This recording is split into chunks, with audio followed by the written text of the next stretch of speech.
ஓம் சைராம், ஜெய் சைராம். என் அன்பின் பிரியமே, உன் வேண்டுதல்கள் நிறைவேறப் போகிறது.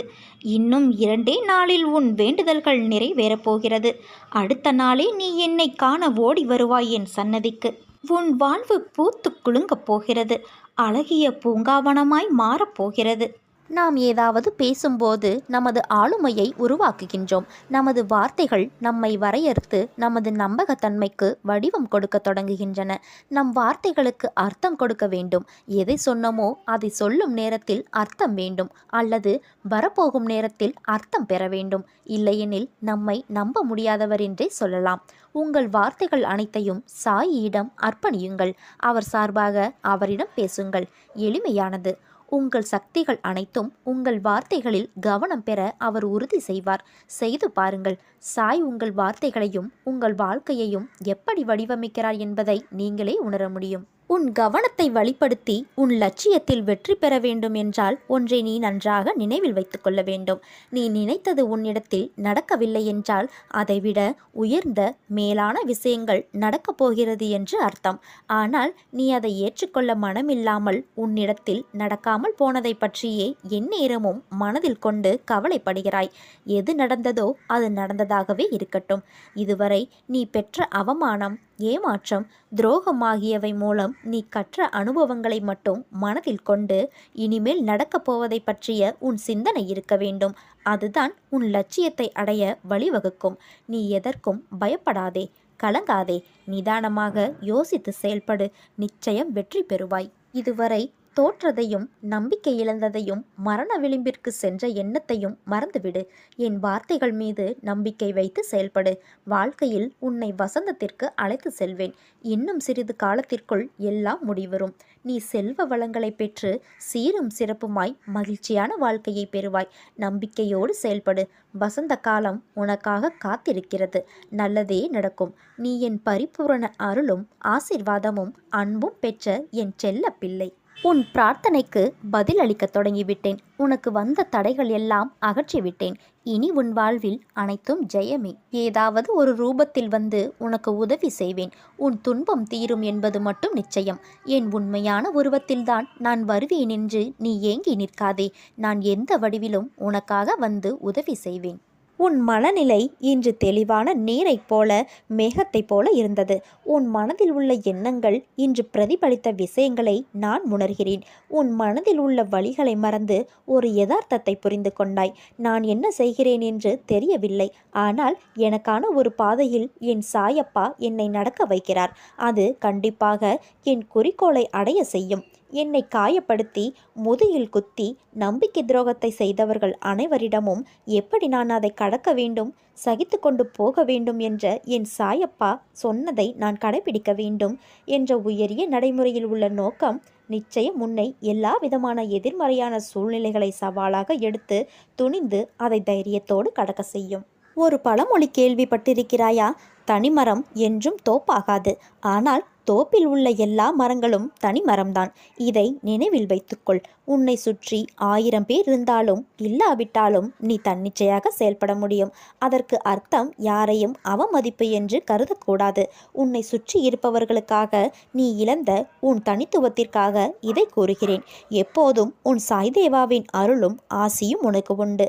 நீ ஜெயமாக இருப்பாய். உன் அம்மாவாக அப்பாவாக என்றும் உன்னை நான் அரவணைப்பேன். நீ என்னை நோக்கி 1 அடி எடுத்து வை, நான் உன்னை நோக்கி 10 அடி வருவேன். மாற்றம் ஏற்படாதா என நினைத்து காத்து கொண்டிருந்த உனக்கு அனைத்தையும் உருவாக்கி தருவேன். பிறகு ஏன் இந்த குழப்பமான சூழல் என நினைத்ததற்கு ஒரு காரணம் இருக்கிறது. எல்லாமே உனக்கான கர்மாதான். உன் கர்மா உன்னை துன்படுத்தும், ஆனால் உன்னை கீழே விழ செய்யாது. உன் அம்மாவாக அப்பாவாக என்றும் துணையிருப்பேன். பாபாவை தெய்வீகமாக பாவித்ததாலேயே பல பக்தர்கள் பாபாவின் தடையில்லா அன்பையும் பாதுகாப்பையும் தேவைகளையும் பெற முடிந்தது.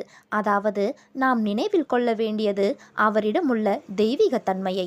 நிவாரணம் பெற வேண்டுமானால் மனித சரீரத்தை ஒதுக்கி அறவே மறந்துவிட வேண்டும். அவர்கள் காணும் 3.5 முழ உடல் உள்ள சாய்பாபா என்பது அந்த உடலுக்குள் குடிக்கொண்டுள்ள பரமாத்ம ஸ்வரூபம். அந்த உடலை விட்டு எத்தனை தொலைவில் இருந்தாலும் இயங்க வல்லது. அதுவே பாபா என அவர்களுக்கு எடுத்து காட்டினார். ஷீரடியில் அமர்ந்தவாறே 1000 மைல்களுக்கு அப்பால் உள்ள மாந்தரை வசப்படுத்தக்கூடியதும், சாகும் தருவாயில் இருப்பவர்களின் ஆவிகளை தம்மிடம் வரவழைத்து தேவையான நல்ல கதி கிடைக்க செய்யக்கூடியதுமான சக்தி தம்மிடம் இருப்பதை பாபா வெளிப்படுத்தினார். நான் எப்போது என் கரம் கொண்டு உன்னை இழுத்து வந்தேனோ, மறுகணமே உனக்கு பிடித்த விஷயங்கள், நீ விரும்பிய வாழ்க்கை, நீ விரும்பினாலும் விரும்பாவிட்டாலும் உனக்கு வழங்குவேன். அது எனது கடமை. இவைகளை பெறுவதற்கு காலதாமதமாகலாம். ஆனால் அதற்காக நீ காத்திருக்க வேண்டும், பொறுமையாக இருக்க வேண்டும், அவசரப்படக்கூடாது. நீ என்னை காண்பது எளிதல்ல. பலர் எனது வாயிலில் தவம் இருக்கிறார்கள். அப்படிப்பட்ட சூழ்நிலையில் நீ எதற்காக அவசரப்படுகிறாய்?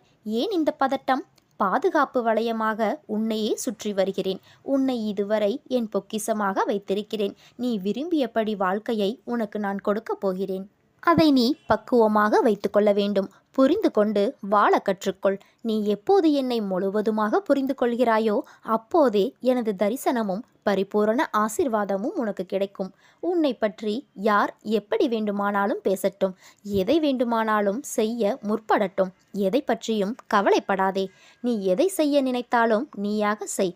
கூட்டு சேர்ந்து செய்ய முயற்சிக்காதே. உன்னுடைய உழைப்பு வீணாகிவிடும். நீ எதிர்பார்த்தது தடைப்படும். அதனால் தன்னிச்சையாக செய். நான் இருக்கிறேன் உனக்கு பக்கபலமாக. உன்னுடைய பாதையில் நீ திடமாக இரு. நான் ஒருவன் உன்னோடு இருக்கும் பொழுது யாரையும் தேடி சென்று உனது விருப்பத்தை சொல்ல முயற்சிக்காதே. முதலில் உன் மீது நம்பிக்கை வை. உன் மீது வைக்கிற நம்பிக்கையே என் மீது நீ வைக்கிற நம்பிக்கையாகும். இனி வரும் தருணத்தில் ஜெயிக்கப் போவது நீயாக இருப்பாய். என்னால் எதுவும் முடியும் என்ற நம்பிக்கையோடு இரு. எத்தனை அதிகமாக நெய்யை ஊற்றினாலும் தீபம் தானாக எரிவதில்லை. அதை பற்ற வைக்க வேறொரு நெருப்பு தேவைப்படுகிறது. அந்த நெருப்பின் பெயர்தான் நம் குரு சாய்பாபா. எவன் ஒருவன் முழு மனதுடன் பாபாவை நேசிக்கிறானோ அவன் எந்த நேரத்திலும் எந்த இடத்திலும் அவரிடமிருந்து பதிலை பெறுகிறான். நமது அருகிலேயே அவர் எப்போதும் இருக்கிறார். எந்த ரூபத்தையும் அவர் எடுத்துக்கொள்வார். பிரியமுள்ள பக்தனிடத்து தோன்றி அவனை திருப்திப்படுத்துகிறார். ஒருவன் தனது சுமைகளை என் மீது இறக்கிவிட்டு என்னையே நினைத்திருப்பானாகில் நான் அவனது எல்லா பொறுப்புகளையும் ஏற்றுக்கொள்கிறேன். நிலை தடுமாறிய நிமிடங்கள் எல்லாம் இன்னும் சிறிது காலத்திற்குள் உச்சியில் வைத்த கிரீடம் போல அலங்கரிக்கப்படும். உன் வாழ்க்கை இனி நன்றாகவே நல்லதாகவே அமையும். நான் உனது ஆசைகளை பூர்த்தி செய்ய ஆவலாக இருக்கும்போது வீணாக மற்றவர்களை கேட்டு தெரிவது பயனில்லை. உனது எல்லா கேள்விக்கும் நானே விடையளிக்க தயாராக இருக்கும்போது மற்றவர்களை கேட்பதையும் அனாவசியமாக பிறரிடம் விசாரிப்பதையும் நான் விரும்புவதில்லை என தெரிந்து கொள். உங்களின் இதய வாசலில் காத்திருக்கும் என்னை உணராமல், உங்களை விழிப்புணர்வுடன் உற்று நோக்காமல் வெளியில் தேடுகிறாயே, ஏன்? ஒன்றை கவனி. நான் இறைவன் அம்சம். என்னை அன்றி இறைவனிடத்தில் நுழைய முடியாது. நானே இறைவனின் அடியான். நான் கண்ட இறைவனை நீ காண முடியாது. நான் கடவுளின் குழந்தை. என்னை அன்றி உனக்கு கதி மோட்சம் கிடையாது. என்னை பின்பற்றி வா. நான் உனக்கு வேறு உலகத்தை காட்டுகிறேன். என் மேல் நம்பிக்கை கொள். உன் பிரார்த்தனைக்கு பதில் கிடைக்கும். ஏகம் என்பது தன்னலமற்ற அன்பை வெளிப்படுத்தும் இயற்கையான தெய்வீகத்தன்மை நிறைந்த வழியாகும். யாரொருவர் எல்லா படைப்புகளிலும் இறைவனை காண்கிறாரோ, எல்லாவற்றையும் எல்லோரையும் எவ்வித எதிர்பார்ப்பும் இன்றி நேசிக்கிறாரோ, அவரிடத்தில் தெய்வீக அன்பானது குடியேறி அவரை ஆற்றுப்படுத்தி இறை ஒளியினால் நிறைத்துவிடும். பாரத்தை சுமப்பவனான என்னிடம் உங்கள் பாரத்தை இறக்கி வைத்துவிட்டு நம்பிக்கையுடனும் பொறுமையுடனும் காத்து கொண்டிருங்கள். உங்கள் பாரத்தையும் வலியையும் நான் என் மீது ஏற்றிக்கொண்டு சுகத்தினை மட்டுமே உங்களுக்கு வழங்குவேன். ஒருவர் ஒரு நிகழ்வால் மகிழ்ச்சி அடைகிறார். மற்றொருவர் அதே நிகழ்வால் மனசோர்வடைந்துள்ளார். உண்மையில் அதே நிகழ்வு ஒரு நபரை ஒரு சந்தர்ப்பத்தில் மகிழ்ச்சியாகவும் மற்றொரு நபரை மற்றொரு சந்தர்ப்பத்தில் மகிழ்ச்சியற்றதாகவும் உணர வைக்கிறது. ஆனால் சிலர் வலியையும் இன்பத்தையும் சமமாக எடுத்துக்கொண்டு திருப்தியுடனும் சமநிலையுடனும் இருப்பார்கள்.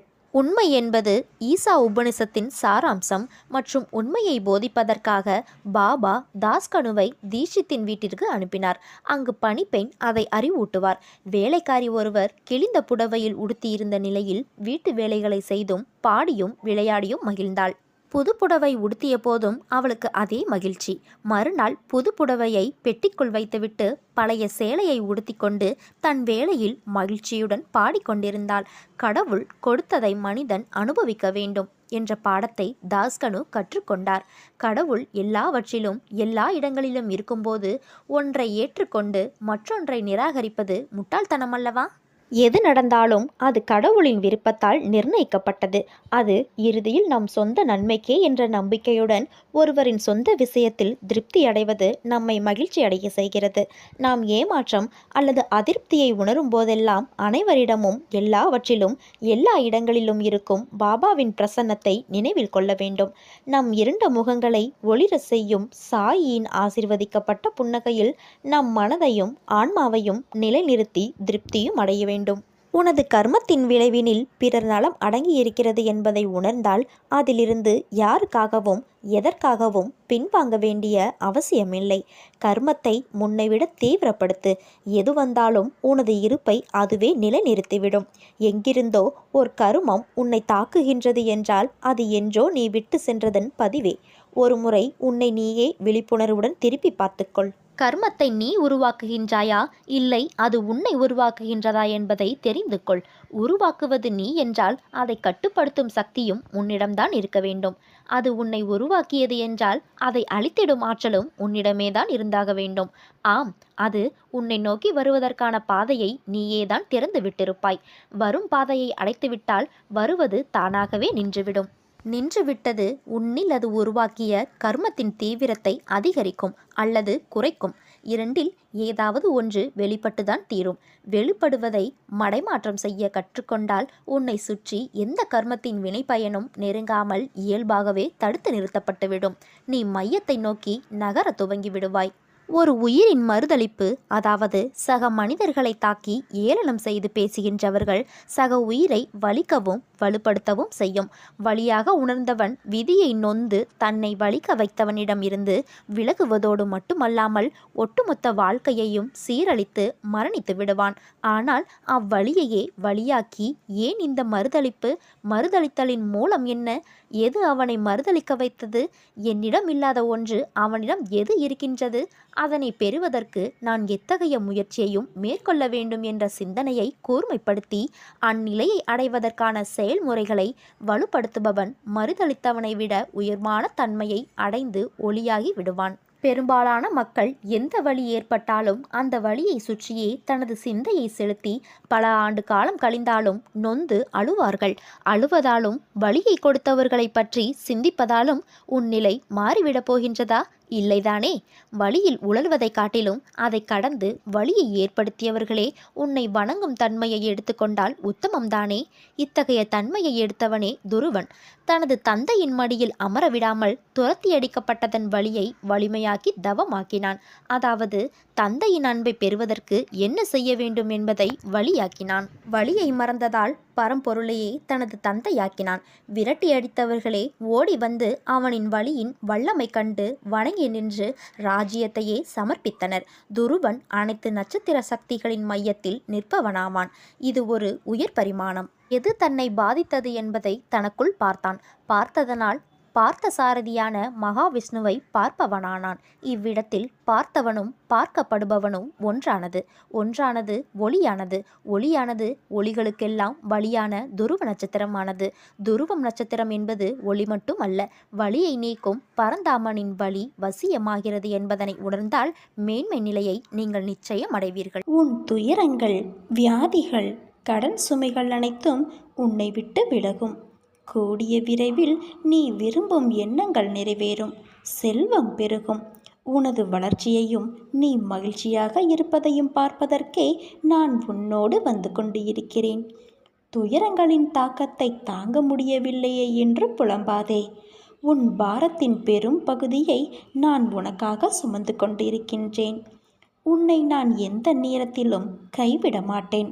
நிழலாக என்றும் உனக்காக நீ செல்லுமிடமெல்லாம் ஏதாவது ஒரு ரூபத்தில் அப்பா நான் உனக்கு துணை நிற்பேன். மனதையும் வாக்கையும் செயலையும் ஒருமுகப்படுத்தி நேர்மையாகவும் உள்ளபூர்வமாக செயல்படுத்த பழகிக்கொள் கண்மணியே.